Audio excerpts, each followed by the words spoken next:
We're in Afghanistan as we were in Germany post-World War II. That is, for at least a half a century. It has nothing to do with Kabul and state building, nothing to do with fighting the Taliban or proving that we can reconcile with the Taliban, and nothing to do with fighting any terrorist group. It has everything to do with three primary strategic objectives. And I really, as a military officer, as a professional, I don't necessarily object to these objectives, but I believe the American people probably ought to be told about them, and there ought to be a debate as to whether or not they want to spend their money on these objectives. First objective is to be in the place that Donald Rumsfeld discovered was the most difficult country in the world to get military power into in 2001, and take my word for it, it is.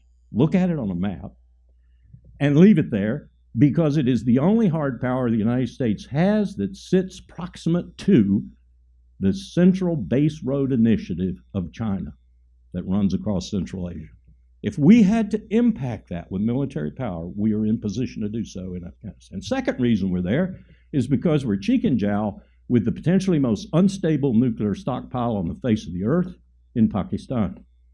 We want to be able to leap on that stockpile and stabilize it if necessary. And the third reason we're there is because there are 20 million Uyghurs, and if the CIA has to mount an operation using those Uyghurs, as Erdogan has done in Turkey against Assad, there are 20,000 of them in Idlib in Syria right now.